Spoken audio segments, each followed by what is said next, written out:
بسم الله الرحمن الرحيم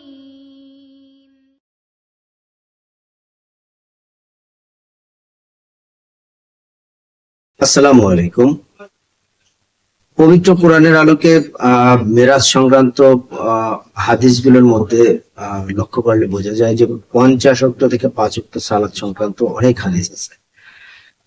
এই আলোচনা শুরু করার আগেই খোদার কাছে প্রার্থনা করছি যে এমন একটা হাদিস নিয়ে কথা হবে যা আমাদের প্রিয় নবী হযরত মুহাম্মদ সাল্লাল্লাহু আলাইহি ওয়াসাল্লামের নামে একেবারে একটা টাটকা মিথ্যে কথা, সেই সংক্রান্ত হাদিস। বলতে বাধ্য হচ্ছে এই জন্যই যে আমাদের ধর্মপ্রাণ যে মুসলমান, সেই মুসলমান রা যাতে হচ্ছে সচেতন থাকতে পারে কোনটা সঠিক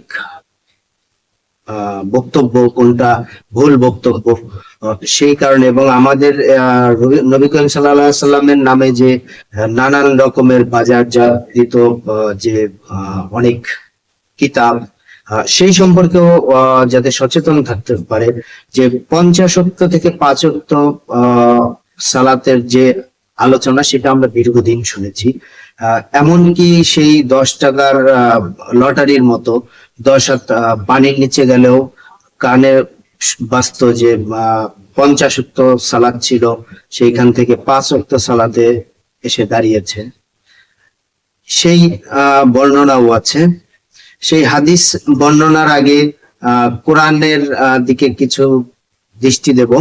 কোরআনে আল্লাহ তাআলা তার আয়াতকে বিকৃতকারীদের সম্পর্কে সুস্পষ্ট হুঁশিয়ারি দিয়েছেন যে আল্লাহ সূরা হামিম সাজদার অর্থাৎ 41 নম্বর সূরার 40 নম্বর আয়াতে স্পষ্টভাবে বলেন, যারা আমাদের আয়াতের বিকৃতি ঘটায় তারা কখনো আমাদের অগোচরে নয়। তবে কি যে ব্যক্তি আগুনে নিক্ষিপ্ত হবে সে শ্রেষ্ঠ, নাকি যে ব্যক্তি কিয়ামত দিবসে নিরাপদে থাকবে? তোমাদের যা ইচ্ছা তাই করো, তিনি তোমাদের কৃতকর্মের দ্রষ্টা। আল্লাহর অগোচরে আল্লাহর আয়াতকে বিকৃত করা সম্ভব না, সেটা বলেছেন।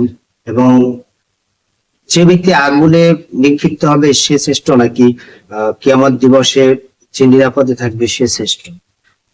তারপরে তাদের জন্য দুর্ভোগ যারা নিজ হাতে গ্রন্থ লেখে, তারপর বলে এটা আল্লাহর পক্ষ হতে অবতীর্ণ হয়েছে, যাতে করে বিনিময়ে সামান্য অর্থ গ্রহণ করতে পারে। সুতরাং দুর্ভোগ তাদের জন্য যা তাদের হাত লিপিবদ্ধ করেছে, এবং তাদের জন্য দুর্ভোগ যা তারা উপার্জন করেছে। তারপরে সূরা বাকারার 181 নম্বর আয়াতে আল্লাহ বলেন যে অতঃপর যদি কেউ কোরআন শোনার পর তা বদলে ফেলে, তাহলে নিশ্চয়ই এর গুনাহ পড়বে তাদের উপরে যারা তা বদলান। তারপরে একটা খুবই ভয়ঙ্কর একটা আয়াত, মানে খুবই হুঁশিয়ারমূলক আয়াত, সূরা হাক্কার 44 নম্বর এবং 45 নম্বর আয়াতে, যে সে যদি, অর্থাৎ আমাদের প্রিয় নবীকে বলা হয়েছে, সে যদি আমার নামে কোনো কথা উদ্ভাবন করিত তবে অবশ্যই আমরা তার ডান হাত ধরিতাম, তারপর অবশ্যই তার কণ্ঠ শিরা কেটে দিতাম। আল্লাহ খুব ভয়ঙ্কর ভাবে বলেছে যে হযরত মুহাম্মদ সাল্লাল্লাহু আলাইহি সাল্লাম যদি তার নিজের থেকে কোনো কথা উদ্ভাবন করতো তাহলে আল্লাহ তার ডান হাত ধরে ফেলতেন।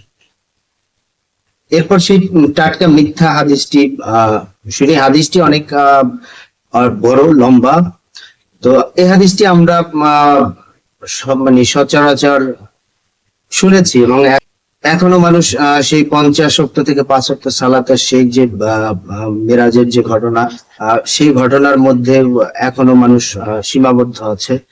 যে সেখানে বলা হয়েছে যে আপনাকে আমাদের প্রিয় নবী হযরত মুহাম্মদ সাল্লাল্লাহু আলাইহি ওয়াসাল্লাম যখন মেরাজ থেকে ফিরছেন, তখন পঞ্চম আকাশে হযরত মুসা আলাইহিস সালামের সাথে সাক্ষাৎ হয়।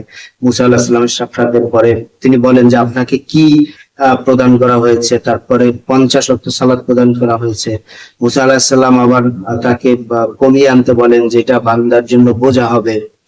এরপরে এইভাবে করে করে অনেকবার 5 ওয়াক্ত করে কমিয়ে কমিয়ে 5 ওয়াক্তে নিয়ে আসা হয়েছে। এই হাদিস আমরা শুনেছি এবং ওয়াজের মাঠে এটা খুবই জনপ্রিয় ওয়াজ হিসাবে অনেক জায়গায় প্রচলিত আছে। তো বিষয়টা এরকম দাঁড়ায় যে মুসা আলাহিসাল্লাম ছিল বলে ভাগ্যিস 5 ওয়াক্ত পর্যন্ত এসে ঠেকেছে, তা না হলে তো বান্দার জন্য একটা মহা বিপদের অবস্থা হয়ে যেত। 50 ওয়াক্ত সালাত, এটা কি নাউজুবিল্লাহ, তো আগেই বলতে হয় যে এটা খুবই একটা কিরকম ব্যাপার। তো মুসা আলাহিসাল্লাম ছিল বলেই তার পরামর্শে 5 ওয়াক্ত সালাতে এসে ঠেকেছে। এই হাদিস নিয়ে অনেক বর্ণনাই অনেকেই করেছেন। হাদিসটি মূলত বর্ণনা করেছেন আনাস বিন মালিক রাদিয়াল্লাহু থেকে। নবীজি সাল্লাল্লাহু আলাইহি সাল্লাম লজ্জা না করে যদি আরেকবার যেতেন তাহলে কিন্তু পুরোটাই মাফ হয়ে যেত। মুসা আলাইহিস সালাম যদি না থাকতো তাহলে কিন্তু 50 ওয়াক্ত সালাত একটা মহাবিপদ হয়ে যেতে পারতো, নাউজুবিল্লাহ। তো এভাবেই এখন এই জিনিসগুলো হচ্ছে যে মূলত এক শ্রেণীর মোল্লা মৌলবীদের একটা বানানো কিচ্ছা ছাড়া আর কিছুই না। এই সংক্রান্ত অনেক কিতাবও লেখা হয়েছে সুকৌশলে মেরাজের বর্ণনার ক্ষেত্রে। কিন্তু সর্বশক্তিমান আল্লাহ সৃষ্টি জগতের সমস্ত কিছু সম্পর্কেই এই অবহিত আছেন, যে যেটা পূর্বে এবং পরবর্তী দুইটা সব সম্পর্কে অবহিত, কারণ তার কাছে কাল কোনো শব্দ নেই, মানে কাল কোনো বিষয় না। হিজরের 24 নম্বর আয়াতে আল্লাহ স্পষ্ট ভাবে বলে দিয়েছেন যে নিঃসন্দেহে আমরা তোমাদের পূর্ববর্তী যারা গত হয়েছে তাদের সম্পর্কে অবহিত এবং তোমাদের পরবর্তী প্রজন্ম সম্পর্কেও অবহিত। তো আল্লাহ সমস্ত কিছুই জানেন এবং আল্লাহ সূরা বাকারার 286 নম্বর আয়াতে স্পষ্ট ভাবে বলেছেন যে আল্লাহ কাউকে তার সাধ্যের অতিরিক্ত দায়িত্ব অর্পণ করেন না।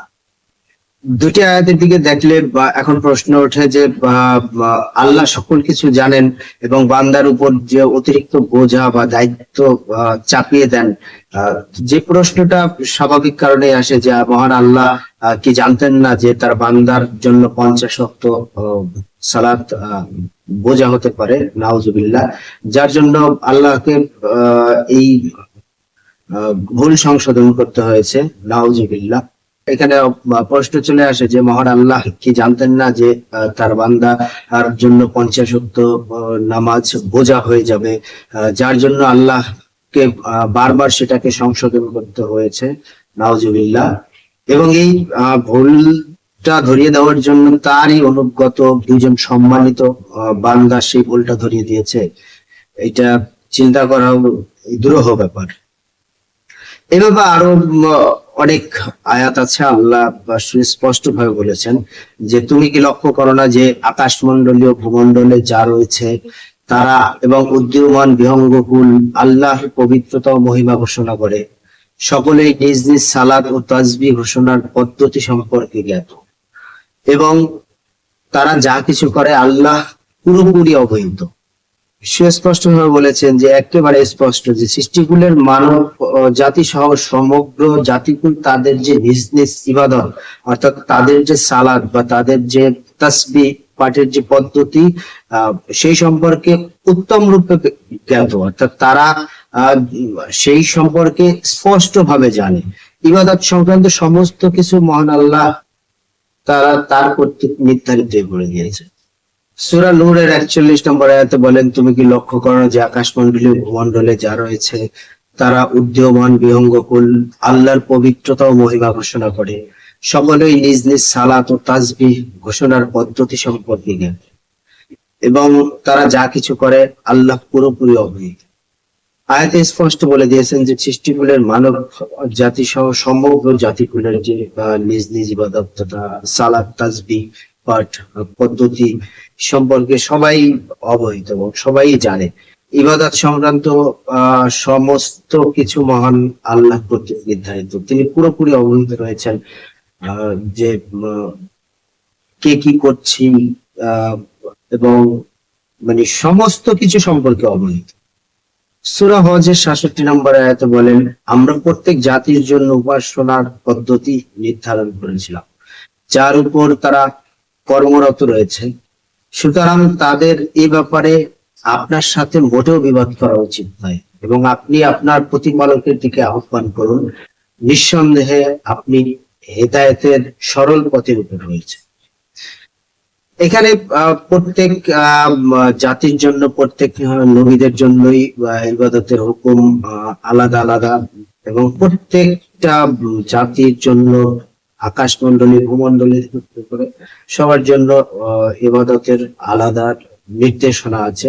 মানে আলাদা নির্দেশনা বলতে তাদের যে পদ্ধতি সেটা সম্পর্কে তারা অবহিত। কোনটা তাদের পদ্ধতি আবার আলাদা কিনা সেটা না, প্রত্যেক নবীর উম্মতের জন্য আলাদা আলাদা সালাতের আদায়ের পদ্ধতি ছিল।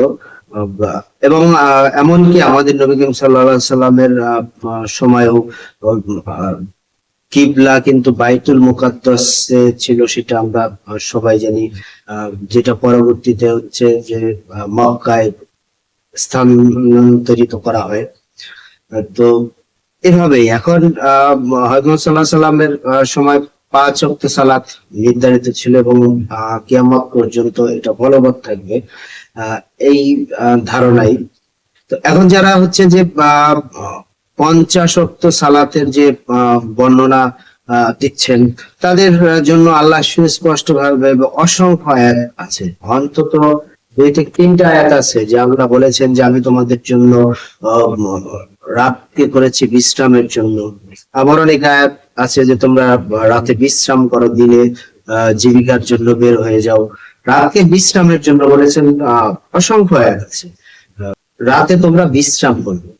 তাহলে 50 ওয়াক্ত সালাত যদি প্রতিষ্ঠিত হতো, 50 ওয়াক্ত যদি সালাত থাকতো, তাহলে কখন আদায় করতো? দিনে তো জীবিকার কথা আল্লাহ বলেছেন অসংখ্য আয়াতে, এবং তাহলে রাতে আবার বিশ্রামের কথা বলেছেন। তো এইটা এরকম অনেক হাদিস আমাদের ধর্মপ্রাণ মুসলমানদেরকে হচ্ছে যে নানান দিকে নিয়ে যাচ্ছে, ডাইভার্ট করে। তো সেই সম্পর্কে আমরা সচেষ্ট থাকবো। সবাই ভালো থাকবেন, সুস্থ থাকবেন। সালামু আলাইকুম।